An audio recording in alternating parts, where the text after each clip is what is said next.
Good morning, students. Welcome back to the class of English. Dear students, in our last class, we have started the fourth chapter of our textbook Honeycomb, titled The Ashes That Made Trees Bloom. We have completed the first unit, the first part of the chapter in our last class, and I've explained you the chapter, and I hope you have understood the half portion of the chapter. Today we will go through the second part of the chapter or the story.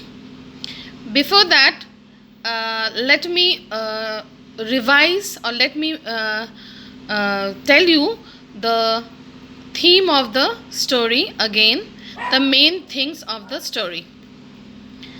The story is written by William Elliot Griffiths, and this is all about an honest and hardworking couple in Japan who lived with their pet dog Muko. Their neighbors were too greedy, and their cruel nature results the death of the dog Muko. However, the couple received support and solace in several unexpected ways from the dog's spirit. The story is very interesting and grows positive sense in the reader's mind. The story teaches us that people are known by their deeds. People and animals will be kind to us if we are kind to them, but being mean and wicked usually makes us less happy. So before coming to the main conclusion of the chapter, we have to complete the second unit of this lesson. So dear students, please open your book on page number 60, and we'll have the second unit or second part of the lesson. So you can see, not only after that, the good old man dreamed again, and the spirit of the dog spoke to him, telling him how the wicked people had burned the mill made from the pine tree. Take the ashes of the mill, sprinkle them on the withered trees, and they will bloom again, said the dog spirit. Now the dog spirit has come again in the dreams of the old farmer who was his master, and he has told all about the incident when the things, the mortar and the mill, were burnt by the cruel neighbors, and he has also asked him to take the ashes of the mill which was burnt by the wicked couple, wicked neighbor of the old farmer, and sprinkle them on the withered trees, and he will see that they have been blossomed again.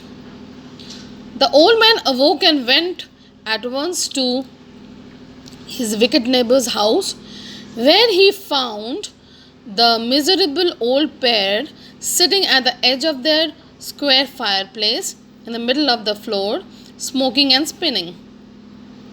From time to time, they warmed their hands and feet with the blaze front some bits of the mill, while behind them lay a pile of the broken pieces. When the cruel old couple got angry by their misfortune, due to their misfortune, and they didn't get any reward, or they didn't get any gold by the mortar and the mill, they became very angry, and they burned the mortar and the mill, and they started using the burnt wood, or they have started using the wood at their fireplace and to get warmth, since the days were cold. The good old man humbly asked for the ashes, though the covetous couple turned up their noses at him and scolded him as if he were a thief. They let him fill his basket with the ashes. When the old good farmer, went to his cruel neighbor's house to ask for the ashes as instructed by the dog spirit, at first they became angry to see him and they behaved badly with him, but then they allowed him to fill his basket with the ashes without knowing the reason for that. On coming home, the old man took his wife into the garden. It being winter, their favorite cherry tree was bare. He sprinkled a pinch of ashes on it, and lo, it sprouted blossoms until it became a cloud of pink blooms which perfumed the air. The news of this filled the village, and everyone ran out to see the wonder. Just to check the thing, the old farmer came back home and he took his wife to the garden, and it was winter, so their favorite cherry tree was bare. It became withered. So he sprinkled a pinch of ashes, as he was told by the spirit of the dog.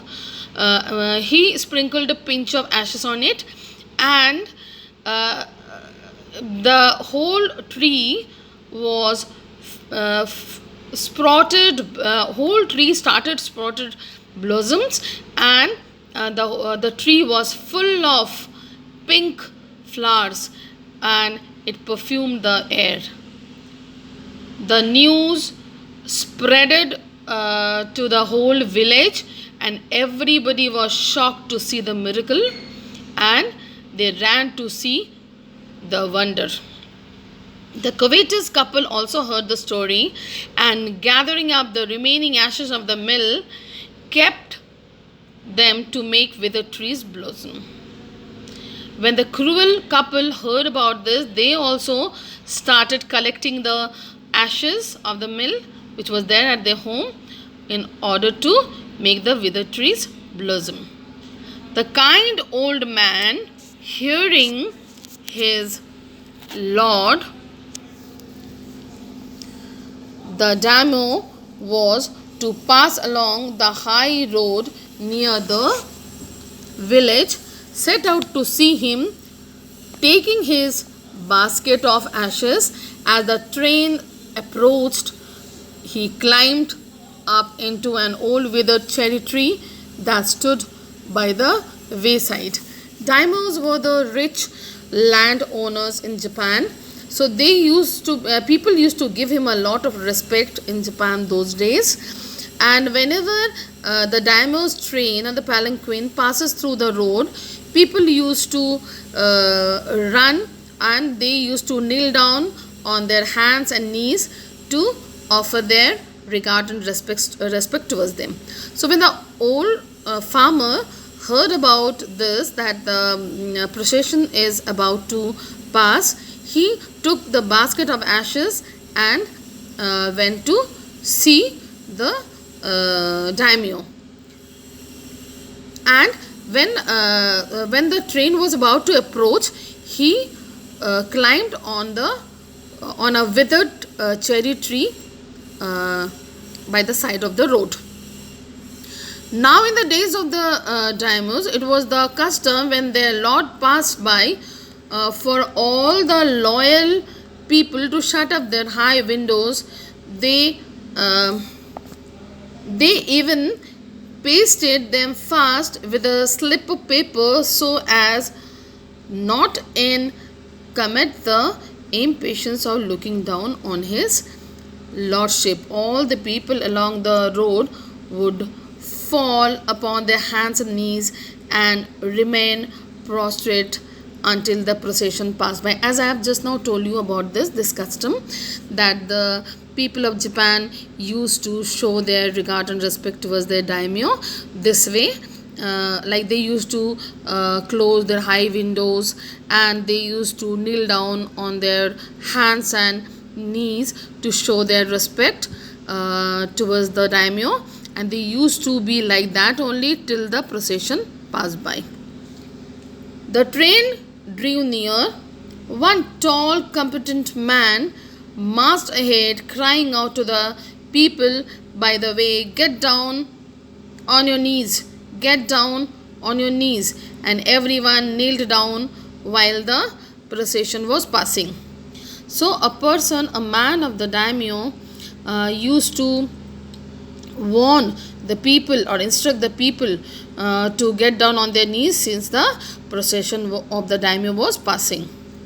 Suddenly, the leader of the van caught sight of the aged man up in the tree. He was about to call out to him in an angry tone, but seeing he was such an old fellow, he pretended not to notice him and passed him by. So when the daimyo's palanquin drew near, the old man, taking a pinch of ashes from the basket, scattered it over the tree. In a moment, it burst into blossom. So when the procession was passing on, and suddenly the leader of the van saw the old farmer sitting on the tree, and in the beginning he became very angry and he was about to shout on him, but at the same time he saw that he is an old man, so he pretended that he didn't see him, and the procession has been continued. As soon as the palanquin of the daimyo drew near, the old man took a pinch of ashes from his basket and scattered it over the bare cherry tree, and it burst into blossom. The delighted daimyo ordered the train to be stopped and get out to see the wonder. Calling the old man to him, he thanked him and ordered presents of silk robes, sponge cake, fans, and other rewards to be given him. He even invited him to his castle. So the old man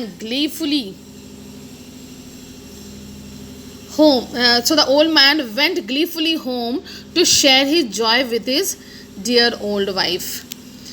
As soon as the daimyo saw this wonder, he became delighted, and he ordered the train to be stopped, and he called the old man. He thanked him, and he gifted him costly gifts, costly presents like silk robes, sponge cake, fans, and many other rewards which were there in the Japan to be called costly or precious. And he had invited him to his castle even. The old man became very happy, and he went back home to share his joy and to tell her the story, what happened with him, to his wife. But when the greedy neighbor heard of it, he took some of the magic ashes and went out on the highway. There he waited until a daimyo's train came along, and instead of kneeling down like the crowd, he climbed up with the cherry tree. Now, since the greedy neighbor of the old farmer were very jealous of him and his wife, so he again tried to do as the old farmer did. So he took some magic ashes and went to the highway, and he was waiting when the daimyo's train will pass. And he didn't kneel down like others, rather he climbed on a withered cherry tree.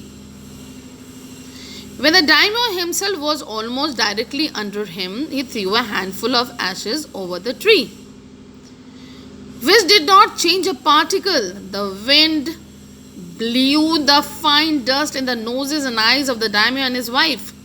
Such sneezing and choking, it spoiled all the pomp and dignity of the procession. The man whose business it was to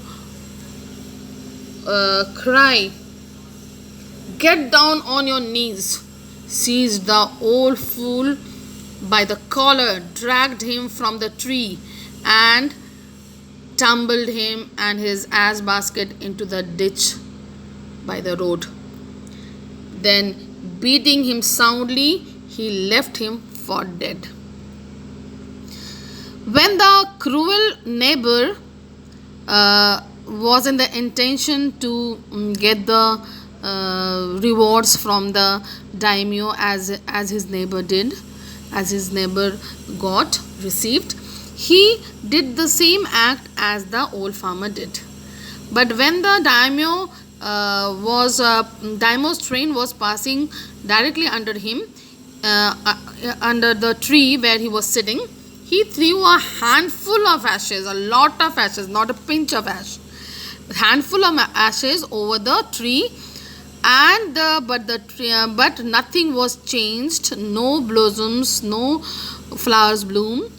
Rather, the wind blew the fine dust in the nose and the eyes of the couple, daimyo and his wife. They started sneezing and choking, and the whole pomp and dignity, the whole enjoyment, the whole beauty of the procession was spoiled. And the man of the daimyo, he got very angry, and he dragged him from the tree and tumbled him and the ass basket into the ditch. Then he beat him, and he has left him there only to die. Thus the wicked old man died in the mud, but the kind friend of the dog dwelt in peace and plenty, and both he and his wife lived to green old age. So the wicked man came to death. His life came to an end, and the old good farmer lived happily ever with his wife, for being in peace and with plenty of things, and they had a very happy life till the end. So dear students, this is the end of the story. So I think after the end of the story, you might have understood that every person should be very kind, very good by heart towards other persons and even animals. So we should show kindness towards animals also, because animals are our good friends. Sometimes the animals are even better than humans. So they help us in many ways. Those who keep pets at home, they can see that the pets help us a lot. They understand our feeling, they show their emotions towards us. So we should not be cruel, we should be kind towards every animal and every creature, and we should never think bad about anybody. So this was the end of the story. In our next class, we'll do question answers, and you'll read the chapter once again, and you'll try to write, as I've told you in the last class, you'll try to write the story in short. If you'll write by your own, your writing habit will be there, and the writing skill will be developed. Your homework is, although the word meanings are there in your book, but if any student is not having book, not purchased the book, not got the book, for them I have written, I'll send you the PDF. You will write these all word meanings in your copy. There are almost 24 word meanings in your book which are given there. I will also send the PDF. So I hope you will write. So this is, you have got a very simple homework today. Only you have to write the 24 word meanings in copy, in your fair copy, course copy. Okay students, I'm coming to the end of today's class. Goodbye. Take care. Thank you.